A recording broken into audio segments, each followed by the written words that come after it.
Station आहे त्या स्टेशनची पाहणी केली. त्याचं काम अतिशय चांगल्या पद्धतीनं चाललेलं आहे आणि डिसेंबर 27पर्यंत ते सगळं काम पूर्ण करण्याचं नियोजन आहे. त्यामुळे या काळात मग आपल्याला बुलेट ट्रेन जी आहे ती या ठिकाणी मिळू शकते आणि त्या बुलेट ट्रेनमुळे विशेषतः म्हणजे आपल्याला म्हणजे 2 स्टॉप आहे, बोईसरला आहे आणि विरारला आहे. त्याच्यामुळे खूप मोठी एक इकॉनॉमिक डेव्हलपमेंट कोणता एरिया त्याच्यामुळे ओपन अप होईल. आपण विचार करू शकतो की एक प्रकारे BKCचं एक्सटेन्शन होईल, कारण इथनं BKCपर्यंत अर्ध्या तासामध्ये पोचता येईल. त्यामुळे फार महत्त्वाचं काम ते होतं आहे. आत्ता आपण जिथे उभा आहोत ही साईट वाढवण बंदराची साईट आहे. आपल्याला कल्पना आहे की आज देशातलं सगळ्यात मोठं बंदर हे JNPA बंदर आहे. जवळपास 70 लाख मेट्रिक टन इतकं त्या ठिकाणी कंटेनर आणि माल हँडलिंग करण्याचं त्या JNPT पोर्टची क्षमता आहे. पण हे जे बंदर आपण बांधतोय हे JNPTच्या 3 पट मोठं आहे. याच्यामध्ये JNPTपेक्षा 3 पट जास्त क्षमता असणार आहे. हे देशातलं सगळ्यात मोठं बंदर आहे. जगातल्या पहिल्या 10 मधलं हे बंदर आहे आणि सगळ्यात महत्त्वाचं देशामध्ये अशी साईट कुठेच नाही 20 मीटर डीप ड्राफ्ट असलेलं अशा प्रकारचे बंदर आहे. जगातली जी सगळ्यात मोठी शिप आहे, सगळ्यात मोठी व्हेसल आहे ती आत्ता भारतात येऊ शकत नाही, त्याला दूर डॉक करावं लागतं. पण हे बंदर झाल्यानंतर त्या बंदरावर जगातली सगळ्यात मोठी शिप देखील येऊ शकेल अशा पद्धतीची याची रचना आहे. या संदर्भात आता काम फार वेगानं पुढे चाललेलं आहे.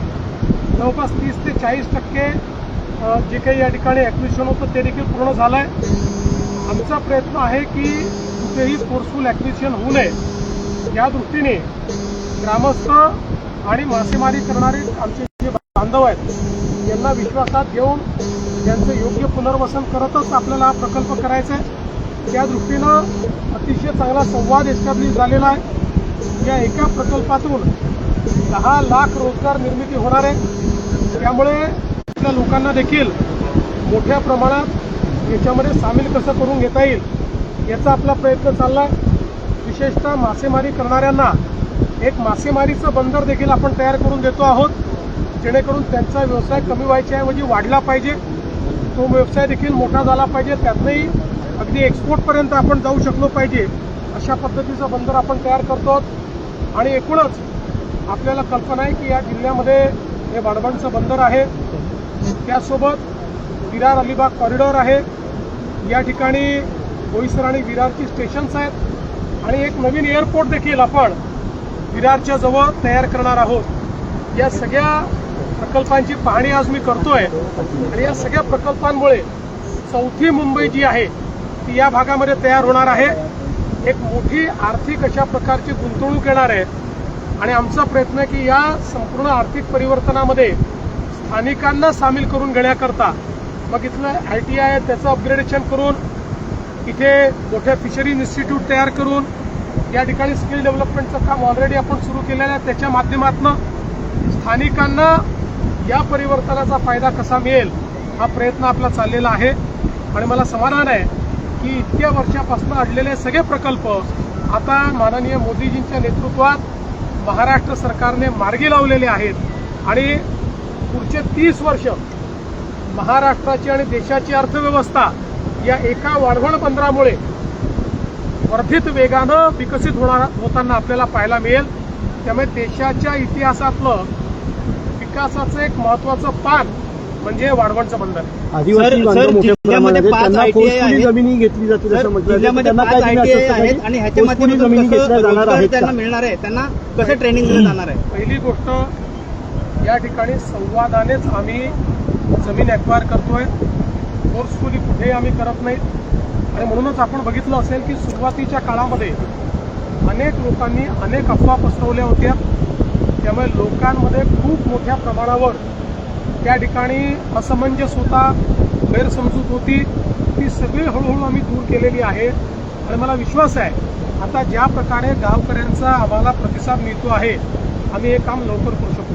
आपण ITIच्या संदर्भातला जो प्रश्न विचारला हे सगळे ITI आपण अपग्रेड करतो आहोत. या ठिकाणी जी इकोसिस्टीम तयार होणार आहे त्यात कुठली कौशल्य हवी आहे ती सगळी कौशल्य आपण तिथे आणतो आणि आपल्या स्थानिकांना मोफत सर्व ट्रेनिंग त्या ठिकाणी आपण देऊन त्यांनाच या ठिकाणी त्या कौशल्याच्या माध्यमातून त्यांच्या जीवनामध्ये पुढे जाता येईल, हाय पेड जॉब्स मिळतील अशा प्रकारचा आपला प्रयत्न. सर, JNPTने आश्वासन दिलं वाढवण बंदराच्या शेजारी 3 ग्रामपंचायत पूर्वीपासून समर्थन दिलेलं आहे वाढवण बंदराला, विकास करतो, परंतु त्यांनी अजून कोणताही निधी दिलेला नाही. आपल्याला कल्पना आहे की आता याची सुरुवात झालेली आहे. आतापर्यंत रेग्युलेटरी सगळ्या परमिशन्स आपण घेतो. आता या रेग्युलेटरी परमिशन्स 90% झाले, 10% आता ऑटो पायलट मोडमध्ये तेही लवकर मिळतील. त्यामुळे आता खरा विकास चालू होईल. आमचं एक पक्क आहे की आम्ही काही झालं तरी स्थानिकांना घेऊनच विकास करू. स्थानिकांना विकासाचा भाग केल्याशिवाय कुठलाही विकास यशस्वी होऊ शकत नाही. त्यामुळे जोपर्यंत स्थानिकांचं जीवन बदलत नाही तोपर्यंत या विकासाला अर्थ नाही, हे लक्षात घेऊनच याचं प्लॅनिंग केलेलं. प्रत्यक्षामध्ये मला असं वाटतं की आता कामाची सुरुवात जवळपास झाली आहे, पण अगदी आपण जे म्हणाल तर त्या संदर्भात आता क्वेरीज झालेल्या आहेत. जवळपास मोठ्या प्रमाणात त्या ठिकाणी जमणवरनं रेती जी आहे, वाळू जी आहे ती आणण्यात येणार आहे. त्याची टेंडर्स वगैरे सगळे झालेले आहेत. त्यामुळे प्रत्यक्ष कामाला या ठिकाणी सुरुवात होणार आहे. जवळपास ती झाली आहे आणि पुढच्या काळात वेगानं ती होताना दिसेल. पुढच्या 3 वर्षामध्ये आमचा प्रयत्न आहे की या ठिकाणी मेजर काम आम्ही करून आपल्याला हे बंदर कसं त्या ठिकाणी अस्तित्वात आणता येईल अशा पद्धतीनं किमान त्याचं प्रायमरी काम तरी झालं पाहिजे, हा आपला प्रयत्न आहे. आणि आमची जी या ठिकाणी स्थानिक यंत्रणा आहे, म्हणजे केवळ JNPTच नाही तर आमची जी जिल्हा यंत्रणा आहे, मग जिल्हाधिकारी असतील, पालकमंत्री असतील किंवा जे फिशरीज मंत्री असतील आणि इथले जे जिल्हा प्रशासनातले लोक आहेत, असे सगळे मिळून पुढचं प्लॅनिंग आम्ही सुरू केलेलं आहे. कारण इतक्या मोठ्या प्रमाणात जेव्हा इथलं उलाढाल सुरू होईल त्यावेळी इतक्या मोठ्या प्रमाणात या ठिकाणी आर्थिक गतिविधी सुरू होतील. त्याचा फायदा घ्यायचा असेल तर आत्ता त्याचं प्लॅनिंग करावं लागेल. तेच प्लॅनिंग करतो आणि तेच सगळं प्लॅनिंग पाहण्याकरता मी आलो. सर, वाढवण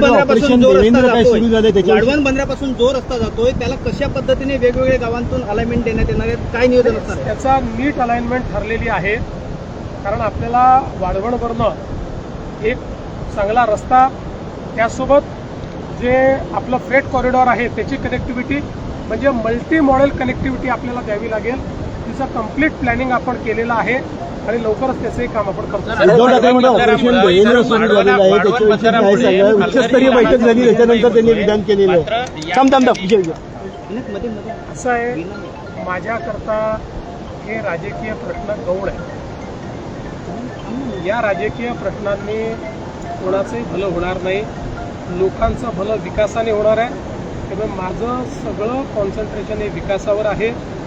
आणि मला कधी कधी आश्चर्य वाटतं की सर्व्हिस फ्लाईटमध्ये ज्यात कोणी बसू शकतं अशा फ्लाईटमध्ये योगायोगाने आम्ही एकत्रित आल्यानंतर जितक्या चर्चा झाल्या त्या चर्चा म्हणजे मला तर असं वाटतं की माफ करा पण कधी कधी वाटतं की आपण राजकीय व्यवस्थेत आहोत का वेड्यांच्या बाजारात आहोत असा प्रश्न पडावा.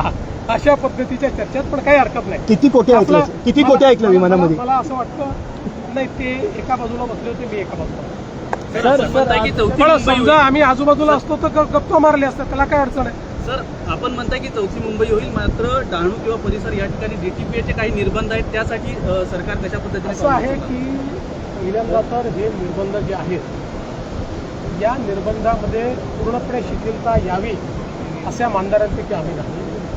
विकासाला आवश्यक तेवढी शिथिलता आली पाहिजे. कारण डहाणू नॅचरल एरिया प्रोटेक्ट करण्याकरताच आपण वाळवण बंदराची या ठिकाणी व्यवस्था अशी केलेली आहे की ते आतमध्ये 5 किलोमीटरपर्यंत रस्ता त्याचा तयार केलेला आहे. त्यामुळे इथली जी जैवविविधता आहे, निसर्ग आहे, तो लक्षात घेऊनच मग या भागामध्ये अशा पद्धतीनं जैवविविधता आहे तिथे आपल्याला कमर्शियलपेक्षा रेसिडेन्शियल प्लॅनिंग जास्त करावं लागेल.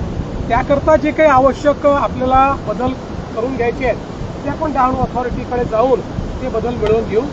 ज्या ठिकाणी आपल्याला लॉजिस्टिक कॉरिडॉर करता येतो अशा जागा आम्ही आयडेंटिफाय केल्या की जिथे जैवविविधतेवर आपल्याला कुठलाही परिणाम होणार नाही तिथे आपण लॉजिस्टिक कॉरिडॉर करू. ज्या ठिकाणी कमर्शियल कॉरिडॉर करता येतो तिथे कमर्शियल करू. अशा पद्धतीनंच याचं प्लॅनिंग करतो आहोत. त्यामुळे खूप असं विस्थापना करायची आणि डहाणू अथॉरिटीज आम्हाला नको किंवा डहाणू अथॉरिटीने या ठिकाणी जे काही प्लॅनिंग केलेलं आहे ते सगळं उलटसुलट करायचं आम्ही कधी करू देणार. वार्डवन टोल का काम किस तरह से चल रहा है? आपने यहाँ की ऑब्जर्व किया, कितना %? देखिए, आज मुझे बहुत खुशी है कि माननीय प्रधानमंत्री जी के नेतृत्व में देश का जो सबसे बड़ा पोर्ट वाढवंट पोर्ट बन रहा है, इसका कार्य देखने